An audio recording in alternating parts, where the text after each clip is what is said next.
Friends, हम बात कर रहे थे आवर्त बीजी पादपों में कायिक जनन की। कायिक जनन आवर्त बीजी पादपों में दो प्रकार से होता है। हम पीछे पढ़ चुके हैं कि प्राकृतिक कायिक जनन और दूसरा होता है कृत्रिम कायिक जनन। प्राकृतिक कायिक जनन जो पौधे में स्वयं होता है, प्रकृति मतलब नेचुरल होता है, वो तो होता है प्राकृतिक कायिक जनन। दूसरा होता है कृत्रिम कायिक जनन। कृत्रिम कायिक जनन ये मानव द्वारा होता है और ये अपने वाणिज्य उत्पादन के लिए मानव क्या करता है, इस क्रिया को संपन्न कराता है पेड़ पौधों के अंदर। कृत्रिम कायिक जनन। प्राकृतिक कायिक जनन हम कल पढ़ चुके थे। अब कृत्रिम कायिक जनन स्टार्ट करने से पहले हम थोड़ा पीछे चलते हैं। भी कल जो आपको बताया था प्राकृतिक कायिक जनन किसके द्वारा होता है, तने द्वारा। तो इसमें हमने एक एग्जाम्पल देखा था। हमने देखा था कि जो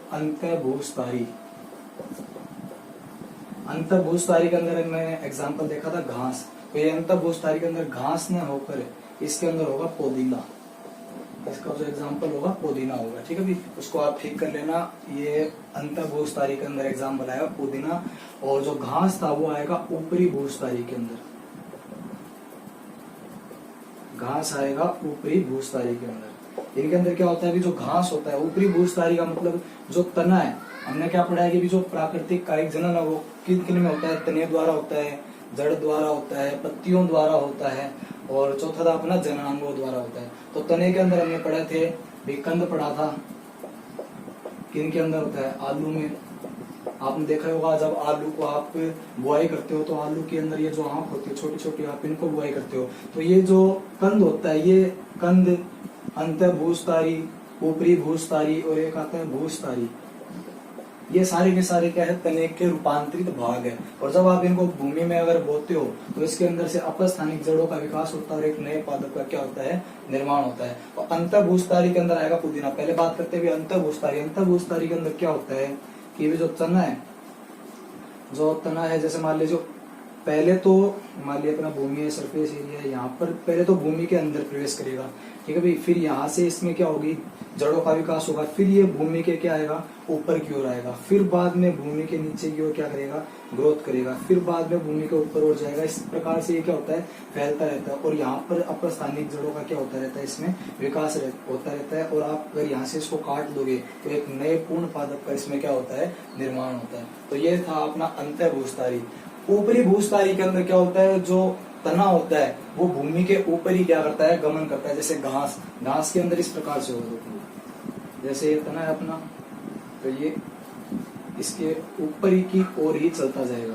इसके ऊपर ही क्या होता जाएगा, चलता जाएगा। और जहां जहां पर ये फैलता जाएगा वहां पर अपस्थानिक जड़ों का विकास होता जाएगा और घास का अपना क्या कर लेगी, पूरे क्षेत्र में फैलाव कर लेगा। मान लो इसको अब आप यहाँ से काट भी देते हो तो यहाँ पर एक नए पौधे का क्या हो जाता है, निर्माण हो जाता है। ठीक है। अब भूस्थारी किसमें पाया जाता है, भूस्थारी पाया जाता है स्ट्रॉबेरी के अंदर। स्ट्रॉबेरी के अंदर भूस्थारी, इसका मतलब जो तना है वो सिर्फ भूमि के अंदर ही क्या करता है, गमन करता है। ठीक है, इसमें भूमि के ऊपर नहीं आएगा ये। ठीक है, तो ये था अपना प्राकृतिक कायिक जनन। तो इसको आप ठीक कर लेना कि जो अंतःभूस्थारी है उसका उदाहरण क्या होगा, पुदीना। और ऊपरी भूस्थारी के अंदर कौन आएगा, घास आएगा। ठीक है, अब नेक्स्ट बात करते हैं अपने कृत्रिम कायिक जनन की।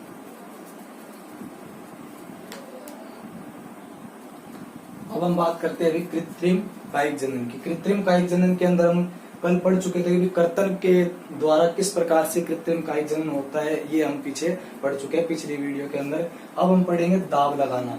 दाब लगाने के अंदर क्या होता है कि भी इसके अंदर पीछे आपने देखा कर्तन के अंदर तो देखा कि जो पादप होता है, कोई भी एक पौधा होता है, उसके कायिक भाग को हम पहले पादप से क्या करते हैं, अलग करते हैं। जैसे हमने पढ़ा है पीछे स्तंभ कर्तन। स्तंभ कर्तन के अंदर जैसे मान लीजिए आपको गुलाब का पौधा लगाना है। गुलाब का पौधा किसके द्वारा लगाना है, कृत्रिम कायिक जनन के द्वारा। तो आपको पहले गुलाब के पौधे से उसकी शाखा को काट कर क्या करना पड़ता है, अलग करना पड़ता है। तो इसके अंदर हमारे को जो पादप होता है उसके कायिक भाग को पहले पादप से प्राप्त करना पड़ता है। जैसे स्तंभ लिया, स्तंभ को फिर हम क्या करते हैं, छोटे छोटे टुकड़ों में काट देते हैं। फिर भूमि के अंदर इसको रोपित करते हैं और अपस्थानिक जड़ों का विकास होता है और एक पूर्ण पादप का इसमें क्या हो जाता है, निर्माण हो जाता है। इसी प्रकार से मूल कर्तन के अंदर होता है। मूल कर्तन के अंदर भी हम पहले पादप से उसके मूल्य भाग को अलग करेंगे। अलग करने के बाद फिर उसको भूमि में बुआई करेंगे। तो जो मूल्य भाग होगा उसके द्वारा प्रोह का निर्माण या तने का निर्माण पादप में क्या होता है, प्रारंभ होता है और एक नए पादप का क्या हो जाता है, निर्माण हो जाता है। ये तो था अपना कर्तन की क्रिया। अब दाब लगाने के अंदर क्या होता है, दाब लगाने के अंदर हम जब पादप को कायिक जनन करवाया जाता है तो पादप से हम उसके कायिक भाग को या जो प्रवर्ध हमने पढ़ा है कि पीछे जो कृत्रिम कायिक जनन में जो भाग अंग भाग में आते हैं उनको हम क्या कहते हैं, प्रवर्ध कहते हैं। तो पादप से पहले जो प्रवर्ध को इसके अंदर क्या कर लिया जाता है, अलग नहीं किया जाता है, मतलब पादप के अंदर ही प्रवर्ध रहता है और पादप के अंदर ही हम उसके साथ क्या कराते हैं, कृत्रिम कायिक जनन करवाते हैं। देखिए किस प्रकार से दाब लगाने का पहला उदाहरण है भी टीला दाब। टीला दाब के अंदर क्या किया जाता है, जैसे अपना कोई पौधा है,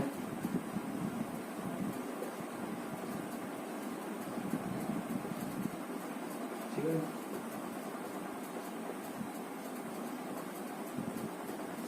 हम क्या करेंगे, इस पादप या इस पौधे के अंदर से एक शाखा को भूमि के अंदर, एक झुकी हुई शाखा को भूमि के अंदर इस प्रकार से क्या कर देते हैं, दबा देते हैं। ठीक है भाई, इधर से मान लो एक शाखा को हमने दबा दिया। और ध्यान में रखना है कि इसमें जो पत्ती वाला जो भाग होता है, पत्ती वाला भाग हमेशा कहाँ रहेगा, भूमि से ऊपर की ओर रहेगा। ठीक है भाई, और जो भूमि के अंदर जो भाग दबेगा उसके अंदर एक या एक से अधिक क्या दबनी चाहिए, पर्व संध्या दबनी चाहिए। इस प्रकार से मान लीजिए इसके अंदर एक से अधिक क्या दब गई, पर्व संध्या। और जो टीला दाब होता है उसके अंदर जो वह भाग जिसके ऊपर क्या लगी है, पत्तियां लगी रहती है, वो भाग भूमि से हमेशा क्या रहता है, ऊपर की ओर रहता है। अब देखिए इसके अंदर हमने क्या किया है, पादप के कायिक भाग को पादप से अलग न कर सीधा इसमें क्या कराया है, कायिक जनन करवाया है। तो रोगकर्तन के अंदर क्या कर रहे थे, पहले पादप से उसके कायिक भाग या प्रवर्ध को हम क्या करते थे, अलग करते थे। इसके अंदर ये क्रिया नहीं करते, ये डायरेक्ट पादप के अंदर करवाई जाती है। अब इस भाग को हमने दबा दिया, तो अब ये पर्व संध्या यहाँ पर दबी है, तो यहाँ पर क्या होगा, अपस्थानिक जड़ों का क्या होता है, निर्माण होता है। अपस्थानिक जड़ों का यहाँ पर क्या होगा, निर्माण होगा। और कुछ समय बाद आप देखेंगे कि ये जो भाग अगर आप यहाँ से इसको काट देते हो इस प्रकार से, तो ये जो कटा हुआ जो भाग है ये नए पादप में क्या हो जाता है, निर्मित हो जाता है। ये वाला भाग भी एक नए पादप के रूप में क्या हो जाता है, विकसित हो जाता है। तो इस प्रकार के दाब लगाने को हम कहते हैं टीला दाब। ठीक है भाई, इसके उदाहरण ये जो क्रिया है वो हम कराते हैं चमेली व मोगरे के पादप के अंदर करवाते हैं। ठीक है भाई, नेक्स्ट है अपना वायु दाब।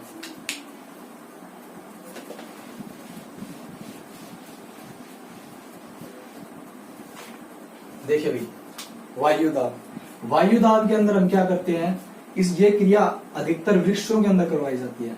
किसमें कराई जाती है, वृक्षों में करवाई जाती है, काष्ठीय पादपों के अंदर करवाई जाती है।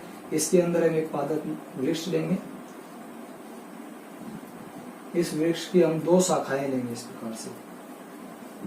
ठीक है भाई, अब एक शाखा ऐसी लेंगे जो एकदम क्या हो, स्वस्थ हो, मतलब इसके ऊपर कोई भी ये किसी भी चीज से, न कवक से इन्फेक्टेड नहीं होनी चाहिए, मतलब ये पूरी जो शाखा एकदम क्या होनी चाहिए, स्वस्थ होनी चाहिए। और इस शाखा की छाल को हम क्या कर लेते हैं, ऊपर से छोड़ लेते हैं एक जगह से।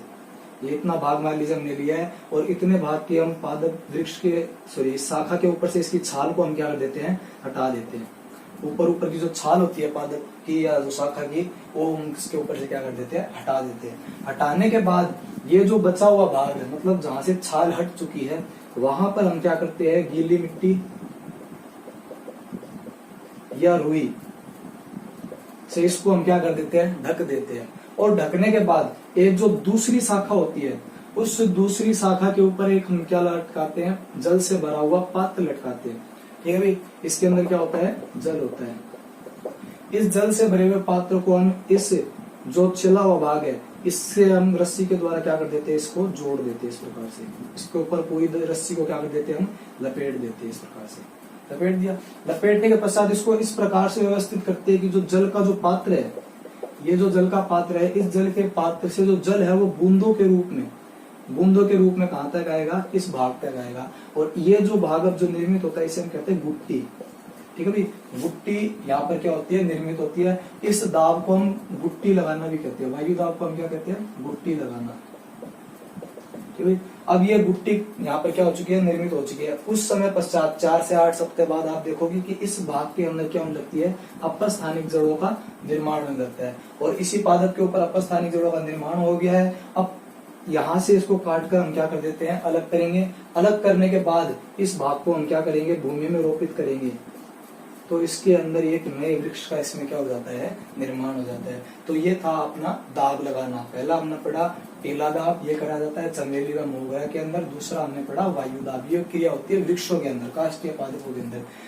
ठीक है भाई। वायु दाब में होता है गुट्टी लगाना। इसके अंदर हम क्या करते हैं, एक वृक्ष लेते हैं, उसकी एक दो शाखाओं लेते हैं, दो शाखाओं के अंदर एक जो शाखा जिसके हम पर हम कोई क्रिया करानी है उसकी छाल होती है, उसको हम क्या कर लेते हैं, छील लेते हैं। पहले छीलने के बाद उसको गीली मिट्टी या रुई से ढक देते हैं।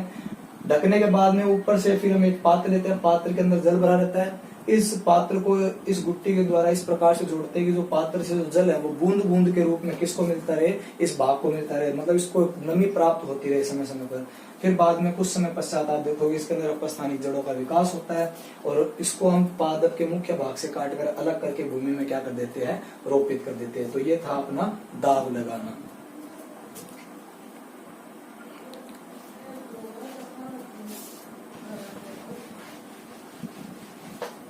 ठीक है भाई। अब हम बात करते हैं रोपण की। जो कृत्रिम कायिक जनन है उसका तीसरा भाग है रोपण क्रिया, इसे हम कहते हैं ग्राफ्टिंग। रोपण क्रिया भी फिर 4 प्रकार से की जाती है। वैसे भी अनेक प्रकार की रोपण क्रिया है, आपके जो सिलेबस के अंदर है वो सिर्फ 4 प्रकार की है। पहला है जीवारोपण, या इसे हम विपरोपण भी कहते हैं। विपरोपण या जीवारोपण में क्या होता है, देखिए पहले तो समझिए रोपण क्या होता है। रोपण के अंदर हम 2 पादपों को जोड़ते हैं। 2 पादपों को इस प्रकार जोड़ते हैं कि दोनों मिलकर एक नए पादप के रूप में वृद्धि करे। ठीक है भाई। इसके अंदर हम क्या करते हैं, रोपण का अर्थ होता है मतलब 2 पादपों की हमें या 2 पौधों की इसके अंदर हमें क्या पड़ती है, आवश्यकता पड़ती है। तो 2 पादपों को इस प्रकार से जोड़ते हैं कि दोनों मिलकर एक नए पादप के रूप में क्या करते हैं, वृद्धि करते हैं।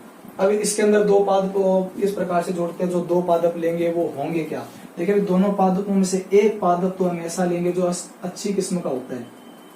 एक पादप हम इस प्रकार का लेंगे जो क्या होता है, अच्छी किस्म का पादप होता है, मतलब अच्छी गुणवत्ता वाला। क्योंकि एक पादप हम लेंगे जिसके ऊपर इस अच्छी गुणवत्ता वाले पादप भाग को क्या किया जाएगा, रोपित किया जाएगा। तो दूसरा पादप भाग होगा वो आधार के रूप में कार्य करेगा, आधार के रूप में। ठीक है भाई। आधार के रूप में कार्य करेगा और इसके ऊपर इस अच्छी किस्म वाले पादप को क्या किया जाता है, रोपित किया जाता है। ध्यान में रखना इसके अंदर जड़ क्या होती है, जो दूसरा पादप लेंगे उसके अंदर जड़ क्या होनी चाहिए, उपस्थित होनी चाहिए, जिसके ऊपर हम इस पादप को क्या करेंगे, रोपित करेंगे। और इसके अंदर जड़ नहीं होती, इसके अंदर सिर्फ एक पादप की शाखा को लिया जाता है। ठीक है भाई। स्वस्थ बढ़िया शाखा को, जो अच्छी किस्म वाला पादप होता है उसकी शाखा को लिया जाता है और इसके अंदर हम क्या करते हैं, एक आधार के रूप में इसको क्या करते हैं, उपयोग में लेते हैं। अब देखिए ये जो पादप है वो क्या कहलाएगा, अपना कलम कहलाएगा। ये जो पादप जो भाग हमने लिया है, एक अच्छी गुणवत्ता वाले पादप का जो हमने भाग लिया वो क्या कहलाएगा, कलम कहलाएगा। और इस कलम भाग को हम जिस पादप के ऊपर रोपित करेंगे वो भाग अपना क्या कहलाएगा, स्कंद कहलाएगा। वो भाग अपना क्या कहलाएगा, स्कंद कहलाएगा। तो हम यहाँ पर 2 चीजों को प्रयोग में लेंगे, पहला भाग कलम, दूसरा भाग स्कंद। कलम को स्कंद के ऊपर रोपित करने की क्रिया ये वो क्या कहलाती है, रोपण कहलाती है या आरोपण कहलाती है। ठीक है भाई। अब हम बात करते हैं रोपण के प्रकार की। रोपण 4 प्रकार का होता है। एक तो है जीवारोपण, या इसे हम कहते हैं विपरोपण, फच्चर रोपण, क्रीट रोपण, कलिका रोपण। ठीक है भाई। अब हम पहला बात करते हैं जीवारोपण की।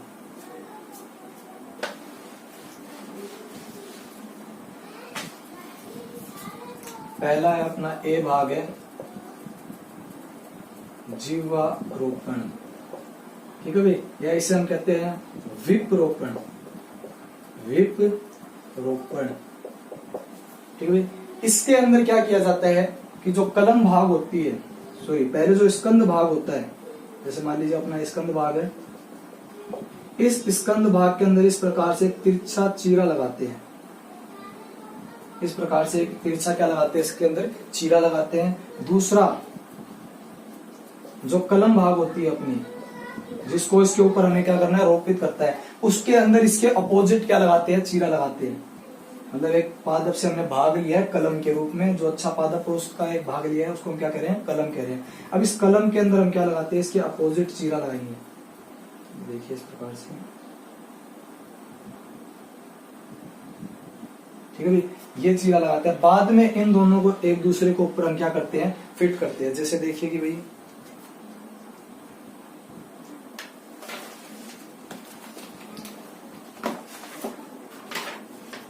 ये अपने दो मार्कर है, तो मान लीजिए ये क्या है, अपना स्कंद भाग है, ठीक है भाई, जो हमने लिया है। दूसरा अपना क्या है, कलम भाग है। इन दोनों को एक दूसरे के ऊपर इस प्रकार से हम क्या करते हैं, रोपित करते हैं, ठीक है भाई। इसके अंदर जो चीरा लगाएंगे स्कंद भाग के अंदर, उससे अपोजिट किसमें चीरा लगाना चाहिए, कलम के अंदर। और एक बात यहाँ पर ध्यान देने योग्य है कि भाई जो स्कंद व कलम आप ले रहे हो, इन दोनों का जो व्यास है या जो मोटाई है वो क्या होनी चाहिए, एक समान होनी चाहिए, अन्यथा ये एक दूसरे पर सही से व्यवस्थित नहीं होंगे, ठीक है। तो हम देखते हैं अपना इसके ऊपर इस प्रकार से, फिर ये क्या हो जाएगा, फिट हो जाएगा। देखिए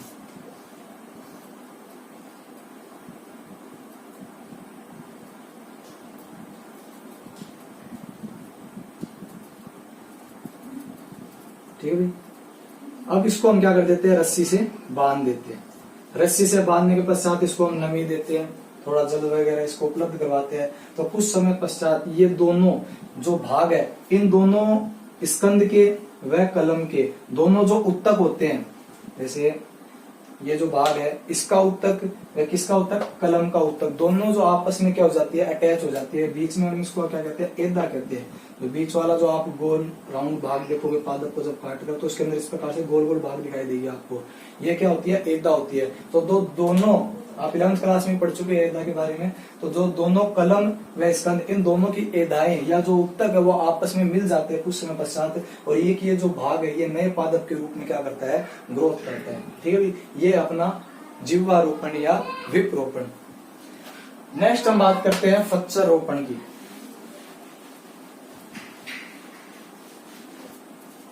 नेक्स्ट बात करते हैं फच्चर रोपण। फच्चर रोपण, फच्चर रोपण के अंदर क्या होता है, कुछ भी नहीं है, जरा सा थोड़ा सा डिफरेंस है इसके अंदर। इसके अंदर जो स्कंद भाग होता है, अपना जो स्कंद भाग होगा उसके अंदर हम क्या लगाते हैं, वी आकार का चीरा लगाते हैं इस प्रकार से। स्कंद भाग अपना, इसके अंदर क्या लगाएंगे, वी आकार का चीरा। प्लस जो कलम लेंगे उसके अंदर इसका जो अपोजिट चीरा लगेगा, ये जो अपोजिट इसको कट करना पड़ेगा, तो वो कट होगा इस प्रकार से, वेज आकार के अंदर इसको क्या करेंगे, हम काट लेंगे। फिर इन दोनों को हम क्या कर देते हैं, आपस में रोपित करेंगे। तो यहाँ भी ये ध्यान में रखने योग्य बात है कि जो कलम व स्कंद है, इन दोनों की मोटाई ही क्या होनी चाहिए, समान होनी चाहिए। और इस प्रकार से हम इसको क्या कर देते हैं, रोपित कर देते हैं।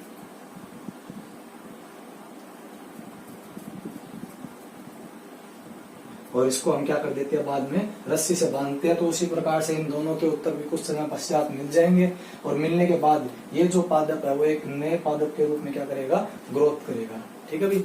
अब हम नेक्स्ट बात करते हैं, तीसरा आपका आता है क्रीट रोपण। नेक्स्ट आपका क्रीट रोपण। क्रीट रोपण को हम दूसरा नाम कहते हैं मुकुल रोपण, सॉरी मुकुट रोपण, मुकुट रोपण, ठीक है। इसके अंदर क्या होता है, पीछे हमने पढ़ा है कि जो विप्रोपण या जीवारोपण, दूसरा अपना फच्चर रोपण, इन दोनों के अंदर हम स्कंद व कलम की मोटाई क्या लेते हैं, समान लेते हैं। परंतु इसके अंदर ऐसा नहीं होता है। इसके अंदर हम क्या करते हैं, जो अपना जो स्कंद भाग होता है उसकी जो मोटाई होती है वो क्या होती है, अधिक होती है। जो स्कंद भाग होता है इसकी मोटाई क्या होती है, अधिक होती है। और जो अपना कलम भाग होता है, जो अपना जो कलम भाग लेंगे उसकी मोटाई कम होगी इससे, ठीक है भाई। अब इसके अंदर हम क्या लगाते हैं, क्रीट रोपण जो स्कंद भाग लिया इसके अंदर हम खांचे निर्मित करते हैं। इसके अंदर हम क्या बनाएंगे, खांच बनाएंगे जगह जगह पर छोटी छोटी। अब इस खांचों के अंदर हम इन कलमों को क्या कर देते हैं, रोपित कर देते हैं। इन कलम भाग को हम क्या कर देते हैं, रोपित कर देते हैं। और यहाँ से इनको क्या कर देते हैं, फिर बांध देते हैं। और बांधने के पश्चात आपको एक देखिए भी मुकुट के समान संरचना दिखती है, तो इसको हम क्रीट रोपण या क्या कहते हैं, मुकुट रोपण। और कुछ समय पश्चात ये भाग भी क्या करेगा, एक नए पादप के रूप में ग्रो करेगा। अब देखते हैं अपना कलिका रोपण।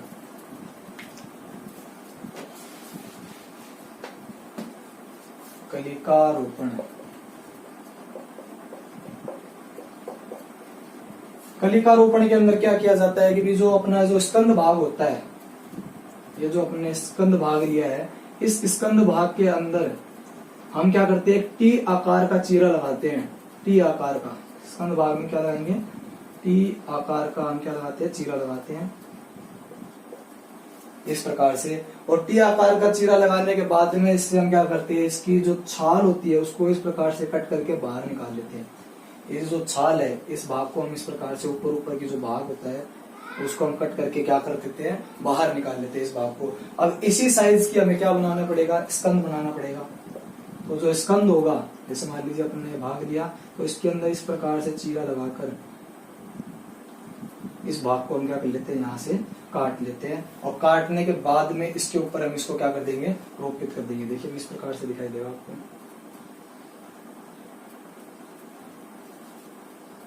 इस प्रकार से इसमें चीरा लगा देंगे, ठीक है, यहां से काट देंगे इस प्रकार से। और काटने के पश्चात इस भाग को हम इसमें क्या कर देते हैं, रोपित कर देते हैं। और रोपित करने के पश्चात आपको कुछ इस प्रकार से दिखाई देगा।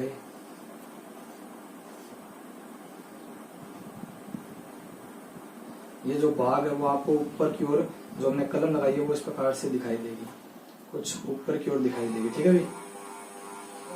ये प्रकार होता है अपना कलिका रोपण, ठीक है भाई। तो अपन ने बात की थी रोपण की। रोपण होता है 4 प्रकार से, जीवारोपण ऐसे विप रोपण कहते हैं, दूसरा है अपना फच्चर रोपण, तीसरा है अपना पेट रोपण, चौथा है अपना कलिका रोपण। अब ये जो क्रियाएं वो किन पादपों में की जाती है, तो सीधी सी बात है, सेब, अमरूद, नींबू आदि पादपों के अंदर ये क्या की जाती है, क्रिया करी जाती है। तो हमने पीछे पढ़ा कृत्रिम कायिक जनन है क्या। कृत्रिम कायिक जनन मानव द्वारा अपने वाणिज्य उत्पादन के लिए, कृषि कार्य के लिए ये क्या ली जाती है, उपयोग में ली जाती है। तो ये आवर्त बीजी पादपों में कायिक जनन अपना क्या हो चुका है, कंप्लीट हो चुका है। और आवर्त बीजी पादपों में अपना जो अलैंगिक जनन है वो भी क्या हो चुका है, कंप्लीट हो चुका है। अब हम बात करेंगे आपके इस चैप्टर के लास्ट टॉपिक की, जो है आवर्त बीजी पादपों में लैंगिक जनन। तो आवर्त बीजी पादपों में जो लैंगिक जनन है वो किस प्रकार से होता है, ये देखिए। आवर्त बीजी पादपों में लैंगिक जनन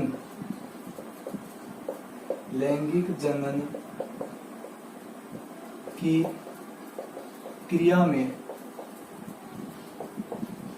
पुष्प भाग लेता है।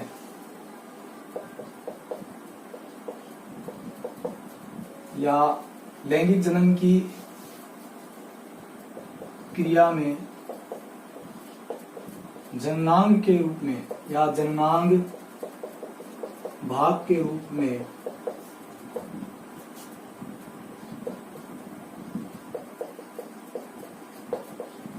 पुष्प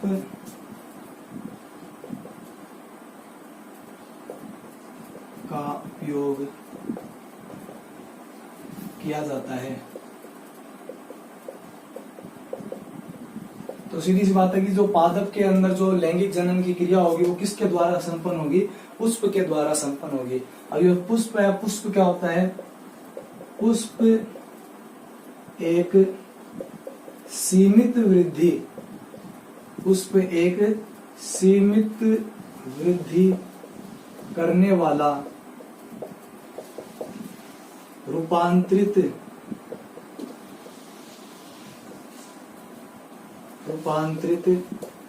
प्रोह भाग है या रूपांतरित तना होता है।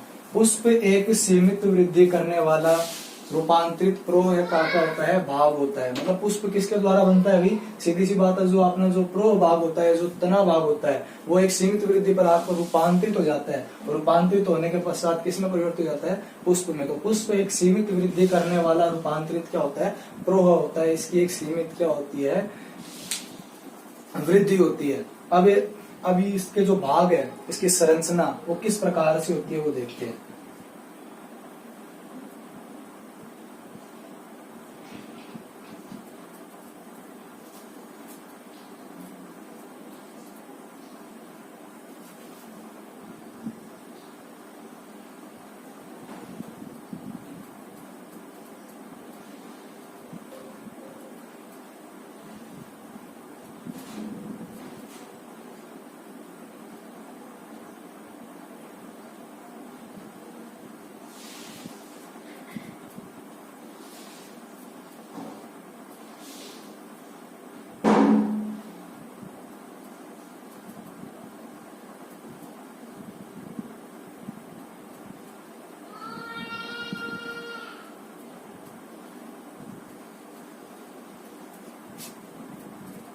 एक बात ध्यान में रखिए भी, जो बायोलॉजी होती है अपनी, इसके अंदर अगर आपको बोर्ड एग्जाम में नंबर लाने हैं तो आपको डायग्राम जरूर बनाने आने चाहिए। जैसे कि आप फिजिक्स पढ़ते हो तो फिजिक्स के अंदर आपको न्यूमेरिकल हल करने पड़ते हैं, मैथ के अंदर आपको सवाल निकालने पड़ते हैं, केमिस्ट्री के अंदर आपको रिएक्शंस निकालनी पड़ती है। उसी प्रकार से अगर आपको बायोलॉजी के अंदर नंबर चाहिए तो आपको डायग्राम आना जरूरी है, और डायग्राम तब आएंगे जब आप इनकी क्या करेंगे, प्रैक्टिस करेंगे। ठीक है भाई, तो डायग्राम के बिना आप बोर्ड एग्जाम में नंबर नहीं ला सकते बढ़िया। ठीक है ना, अगर डायग्राम अगर आपकी कॉपी के अंदर होगा तो आपको और ज्यादा बेटर नंबर मिलने की क्या होती है, संभावना होती है। डायग्राम ज्यादा सुंदर बने ये जरूरी नहीं है, डायग्राम बढ़िया होना चाहिए, स्वच्छ होना चाहिए, और एक बड़े साइज का डायग्राम आपको बनाना आना चाहिए। और डायग्राम के जितने भी जो भाग होते हैं वो आपको, या जो जितने भी जो नाम होते हैं उनको पूर्ण रूप से आपको नामांकित करना आना चाहिए। ठीक है, बायोलॉजी का एक मुख्य पार्ट ही क्या है, डायग्राम है। अब हम इसका नामकरण करते हैं। तो पहला भाग हम देखते हैं कि वह भाग जिससे पुष्प किसके द्वारा जुड़ा रहता है, तने के द्वारा जुड़ा रहता है या शाखा के द्वारा जुड़ा रहता है, वो कौन सा भाग। तो स्टूडेंट्स, हम बात कर रहे थे पुष्प की संरचना की। तो पुष्प की संरचना के अंदर जो पुष्प का जो पहला भाग होता है वो क्या होता है, पुष्प वृंत। ठीक है भाई, वह भाग जो पादप के ऊपर पुष्प को टिकाने का क्या करता है, कार्य करता है, या वह भाग जिससे पुष्प पादप की शाखा या तने के द्वारा क्या होता है, जुड़ा हुआ रहता है, वो भाग क्या कहलाता है, अपना पुष्प वृंत कहलाता है। पुष्प वृंत के बाद पुष्प वृंत के ऊपर का जो भाग आता है उसे हम क्या कहते हैं, देखिए जो उभरा हुआ जो ऊपर का भाग है इसे हम क्या कहते हैं, पुष्पासन, जिसके ऊपर पुष्प के जितने भी जो अंग है वो सारे के सारे इसके ऊपर क्या होते हैं, टिके हुए रहते हैं। अब पुष्पासन के बाद में नेक्स्ट अपना आता है बाह्य दल पुंज, या इसे हम कहते हैं बाह्य दल। बाह्य दल व दलपुंज ये क्या होते हैं, इसके पुष्प के पहले चक्र होते हैं। पहले चक्र के अंदर कौन आता है, बाह्य दल या बाह्य दलपुंज। ये क्या होते हैं, जनन क्रिया के अंदर भाग नहीं लेते हैं, और ये अधिकतर पादपों में क्या होते हैं, रंगहीन होते हैं। ठीक है भाई, अब बाह्य दलपुंज के ऊपर का जो भाग होता है वो कौन सा होता है, दलपुंज। ठीक है भाई, दलपुंज क्या होते हैं, अधिकतर या लगभग पादपों के अंदर कैसे पाए जाते हैं, रंगीन कलर के। जो आप पुष्प देखते हो, पुष्प का जो रंगीन भाग आप देखते हो वो कौन सा भाग है, दलपुंज वाला भाग होता है। ठीक है भाई, तो बाह्य दलपुंज व दलपुंज ये दोनों क्या होते हैं, पुष्प के सहायक चक्र माने जाते हैं। सहायक चक्र क्यों, क्योंकि ये दोनों ही जनन क्रिया के अंदर भाग नहीं लेते, इसीलिए हम इन दोनों को पुष्प के क्या कहते हैं, सहायक चक्र कहते हैं, सहायक चक्र कहते हैं। ठीक है भाई, दलपुंज व बाह्य दल या बाह्य दलपुंज। ठीक है भाई, इन दोनों को हम पुष्प के क्या कहेंगे, सहायक चक्र, क्योंकि ये पादप के अंदर जनन क्रिया के अंदर कोई भी भाग नहीं लेते हैं। दलपुंज होता है वो रंगीन होने के कारण अपनी ओर कीटों को क्या करता है, आकर्षित करता है, तो ये परागण के अंदर क्या होता है, सहायक होता है। ठीक है भाई, अब बात करते हैं, ये तो था अपना पहला चक्र बाह्य दल, ये था दूसरा चक्र दलपुंज। तीसरा चक्र है अपना जो नर जननांग भाग है, जिससे हम क्या कहते हैं, पुंकेसर कहते हैं। नर जननांग भाग को हम क्या कहते हैं, पुंकेसर कहते हैं। पुंकेसर पुमंग की एक इकाई होती है। नेक्स्ट जो चक्र होता है वो अपना पुमंग भाग होता है। जो तीसरा जो चक्र होता है वो अपना कौन सा होता है, पुमंग भाग, जो किसके अंदर स्थित होता है, दलों के अंदर। दलों के बाद जो भाग आता है वो होता है अपना पुमंग भाग। पुमंग की एक इकाई, जैसे मान लीजिए दोनों जो पुंकेसर है, ये दोनों को आप सम्मिलित रूप से अगर कहोगे तो क्या कहोगे, पुमंग कहोगे। पुमंग की जो एक इकाई होती है उसे हम क्या कहते हैं, पुंकेसर कहते हैं। तो हम पुंकेसर की बात करते हैं कि जो एक इकाई जो ये पुंकेसर है, इस पुंकेसर के अंदर कितने भाग होते हैं। तो जो पुंकेसर या जो नर जननांग भाग है वो 3 भागों से मिलकर बना होता है। पहला होता है पुतंतु, दूसरा होता है योजी, तीसरा होता है परागकोश। अब बात करते हैं कि भी जो पुतंतु है वो क्या कार्य करता है। पुतंतु जो परागकोश है उसको पुष्प के ऊपर टिकाने का क्या करता है, कार्य करता है। और पुतंतु के बाद जो योजी आती है, योजी क्या कार्य करते हैं कि भी आप देख रहे हो जो परागकोश की जो संरचना वो आपको इस प्रकार से दिखाई दे रही है, 2 पालियों में बटी हुई इस प्रकार से। तो ये दोनों जो पाली होती है इनको एक संयोजी उत्तक क्या करता है, जोड़े हुए रखता है, जिसे हम कनेक्टिव टिश्यू भी कहते हैं या योजी उत्तक भी कहते हैं। तो ये दोनों पालियों को जोड़ने का कार्य करता है, इसीलिए हम इसको क्या कहते हैं, योजी कहते हैं। नेक्स्ट भाग आता है अपना परागकोश। परागकोश वह भाग होता है पुंकेसर का जिसके अंदर पराग कणों का क्या होता है, निर्माण होता है। परागकण आगे चलकर नर युग्मक का पादप के अंदर क्या करवाते हैं, निर्माण करवाते हैं। तो ये भाग था अपना तीसरा जो चक्र था वो कौन सा था, पुमंग का। पहला चक्र बाह्य दल, दूसरा दलपुंज, तीसरा चक्र था अपना कौन सा, पुमंग। अब पुमंग के बाद अपना नेक्स्ट जो चक्र आता है वो आता है जायांग। नेक्स्ट चक्र कौन आता है अपना, जायांग। जायांग को हम क्या कहते हैं, स्त्री केसर भाग भी कहते हैं। जायांग को हम क्या कहते हैं, स्त्री केसर भाग। जायांग या स्त्री केसर भाग की जो एक इकाई होती है, मतलब जो एक जो भाग होता है वो क्या होता है, अंडप कहलाता है। और जो अंडप होता है वो 3 भागों से मिलकर बना होता है। पहला है वर्तिकाग्र, ये वाला भाग देखिए आप ऊपर की तरफ, ये भाग कौन सा होता है अपना, वर्तिकाग्र। वर्तिकाग्र के बाद जो नीचे का जो इसका भाग होता है, देखिए जो पतली नलीनुमा आपको जो संरचना दिखाई दे रही है, ये जो भाग है ये कौन सा है इसका, वर्तिका। और नेक्स्ट जो नीचे फूला हुआ जो भाग आपको दिखाई दे रहा है, ये वाला जो भाग है वो कौन सा है, अंडाशय। ठीक है भाई। तो जो अंडप या जो स्त्री केसर या जो जायांग भाग होता है वो 3 भागों से मिलकर बना होता है, वर्तिकाग्र, वर्तिका और वह अंडाशय। अब जो अंडाशय होता है, अंडाशय के अंदर क्या स्थित होता है, अभी बीजांड स्थित होता है। अंडाशय के अंदर क्या स्थित होता है, बीजांड, जो आगे चलकर किसका निर्माण करता है, बीज का। और बीजांड के अंदर ही क्या बनते हैं, पहले मादा युग्मक बनते हैं। ठीक है, बीजांड के अंदर क्या बनते हैं, मादा युग्मक बनते हैं। और आगे हम जब बीजांड की संरचना का अध्ययन करेंगे तो इसके अंदर देखेंगे जो बीजांड होता है वो अंडाशय के ऊपर टिका हुआ रहता है। मतलब अंडाशय की जो सतह होती है अंदर की तरफ उसके ऊपर टिका हुआ रहता है। और जिस सतह से टिका रहता है उससे हम क्या कहते हैं, बीजांड व्रंत कहते हैं। ठीक है, जिस प्रकार से पुष्प व्रंत पुष्प को पादप के ऊपर टिकाने क्या करता है, कार्य करता है। अब बात करते हैं कि जो पुंकेसर और जो अंडप है, ये जो पुष्प के क्या होते हैं, सहायक चक्र ने होकर क्या कहलाते हैं, ये आवश्यक जननशील चक्र कहलाते हैं। जैसे हमने पीछे पढ़ा कि जो बाह्य दल व जो दलपुंज है वो दोनों क्या है, सहायक चक्र के रूप में कार्य करते हैं। क्योंकि ये क्या होते हैं, बंदे होते हैं, मतलब जनन के अंदर कोई भाग नहीं लेता। मतलब जनन के अंदर अब कौन भाग लेगा, पुंकेसर व अंडप। तो ये दोनों जनन के अंदर भाग ले रहे हैं, तो इनको हम क्या कहते हैं, अंडप प्लस पुंकेसर। इन दोनों को हम क्या कहते हैं, आवश्यक जननशील चक्र, आवश्यक जननशील भाग कह दो या चक्र कह दो। ठीक है भी, ये क्या होते हैं, पुष्प के आवश्यक भाग होते हैं। अब बात हम करते हैं एक छोटी सी की भी, जो पुष्प है, पुष्प के अंदर आपने देखा है भी, पुष्प व्रंत है, पुष्पासन है, बाह्य दल है, दलपुंज है, पुंकेसर है, अंडप है। ये सारे के सारे एक पुष्प के अंदर स्थित है। जिस पुष्प के अंदर ये सारे के सारे भाग स्थित होते हैं उसे हम क्या कहते हैं, पूर्ण पुष्प कहते हैं। उसे हम क्या कहते हैं, पूर्ण पुष्प। और जिसके अंदर ये इन भागों में से, जैसे बाह्य दल, दलपुंज, पुंकेसर या आप कह दो अंडप, इन तीनों भागों में से अगर एक भी भाग अगर अब्सेंट है तो वो पुष्प क्या कहलाएगा, अपूर्ण पुष्प कहलाएगा। अपूर्ण पुष्प कहलाएगा।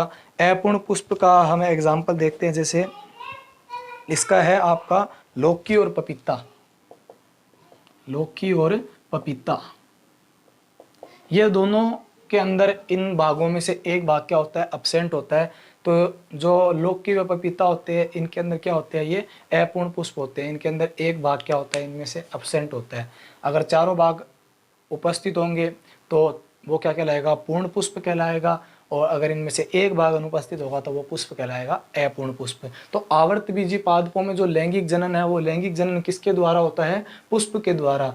जो पुष्प होता है वो क्या होता है, पुष्प एक सीमित वृद्धि करने वाला रूपांतरित प्रो है। मतलब एक रूपांतरित तने का जो भाग होता है वो क्या होता है, पुष्प होता है। और पुष्प की अगर हम संरचना देखें, ये डायग्राम किसका है, पुष्प का।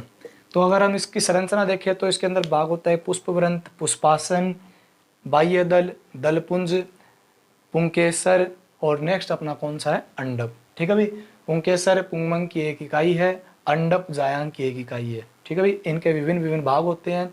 बाह्य दलपुंज, दलपुंज जनन में कोई भाग नहीं लेते, इसलिए इन्हें वो सहायक चक्र कहते हैं। और जो पुंकेसर व अंडप है ये दोनों जनन में भाग लेते हैं, इसलिए हम इनको क्या कहते हैं, आवश्यक जननशील चक्र कहते हैं। अब नेक्स्ट चैप्टर में, आज ये चैप्टर आपका यहाँ पर समाप्त हो चुका है। नेक्स्ट चैप्टर में हम पढ़ेंगे कि भी जो परागकण है, परागकोश है, या जो बीजांड है, इन सब का निर्माण किस प्रकार से होता है। ठीक है भाई, तो आज आपका ये चैप्टर कंप्लीट हो चुका है। नोट्स आपको पीडीएफ द्वारा उपलब्ध करवा दिए गए हैं।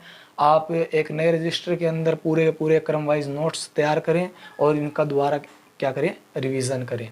ठीक है भाई, अब बात करेंगे नेक्स्ट चैप्टर की अगली वीडियो।